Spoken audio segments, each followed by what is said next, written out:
नमस्कार दोस्तों, मैं मृत्युंजय आपका स्वागत करता हूं हमारे इस चैनल सटीक परामर्श में।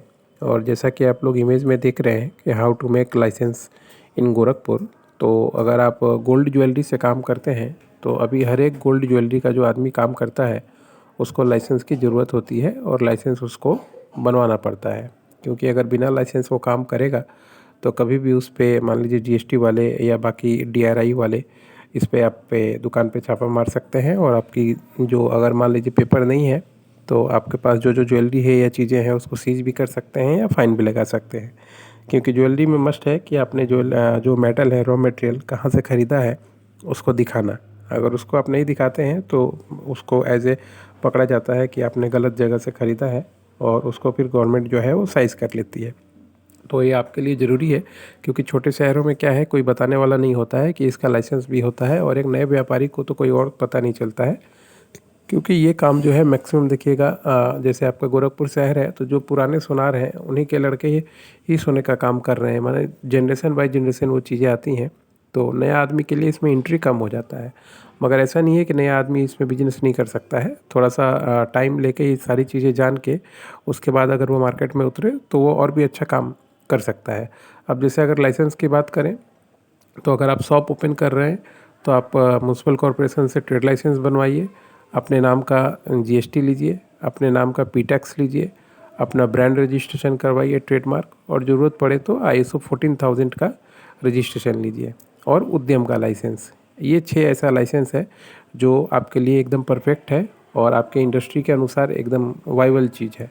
और लास्ट में आपका हॉलमार्क का जो BIS का रजिस्ट्रेशन होता है वो, क्योंकि अगर BIS में आप रजिस्ट्रेशन करवाइएगा तो आपको वो लोग एक कोड देते हैं जो कि आपको जो भी ज्वेलरी मैन्युफैक्चरिंग आप करेंगे तो उस पर आपको वो कोड बैठाना पड़ेगा। तो उससे उनको पता चलता है कि हाँ ये ज्वेलर कहाँ का है, और कोड वाइज वो आराम से डिटेक्ट कर सकते हैं। तो कोई भी गलत एक्टिविटी अगर आपके नाम पे करता भी है तो भी आपके लिए ये सेफ्टी है, अगर आपने ये सब रजिस्ट्रेशन करवा के रखा हुआ है और BIS का हॉलमार्किंग नंबर वगैरह लेके रखा हुआ है।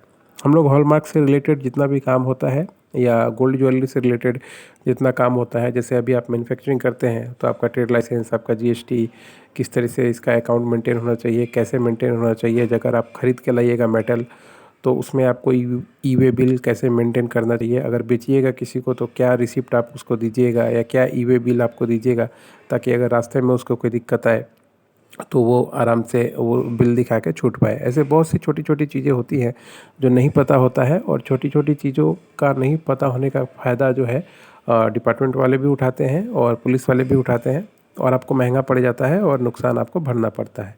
तो इन सब चीज़ों से अगर आपको बचना है तो लाइसेंस के साथ जाइए, काम कीजिए, ताकि आप आराम से अपना बिजनेस कर पाए। और क्योंकि जब आप काम कीजिएगा तो धीरे धीरे बिजनेस बड़ा होगा, और बड़ा होने के बाद ये सब चीज़ें मेंटेन करना थोड़ा मुश्किल हो जाता है। तो अगर आपको शुरू से प्रैक्टिस रहे ऐसी चीज़ें मेंटेन करने का, काम करने का, तो आपको कोई दिक्कत नहीं आएगा और आपका बिजनेस अच्छा चलेगा। हमारा जो व्हाट्सअप नंबर है 9230222490, इस पे आप कांटेक्ट कर सकते हैं। हम लोग लाइसेंस का काम और गोल्ड में कैसे बिजनेस होता है, कब प्राइसिंग अप कब डाउन होता है उसका आइडिया, प्लस बिलिंग का, अकाउंट मेंटेनेंस, ये सारा काम करवाते हैं। और अगर आप एक्सपोर्ट भी करना चाहें तो उसके लिए भी पूरा प्रोसेस, पूरा लाइसेंस, पूरा सिस्टम हम लोग करवाते हैं, ताकि मान लीजिए आपको पूरा एक ही जगह पे गोल्ड का जितना भी सिस्टम है वो आपको मिल जाएगा, और आपको जानकारी के लिए यहाँ पे वहाँ पे नहीं भागना पड़ेगा। इससे आपको क्या फ़ायदा होगा कि आपको एक जगह पे सारी जानकारी मिल जाएगी, तो आपके लिए आसान है बिजनेस करना भी और चीज़ों को मेंटेन करना भी। आशा करता हूँ आज का जो वीडियो है आपको अच्छा लगेगा। इसमें हमने पूरी जानकारी दी है ताकि मान लीजिए आप लोग अपना गोल्ड का बिजनेस कर पाएँ। जो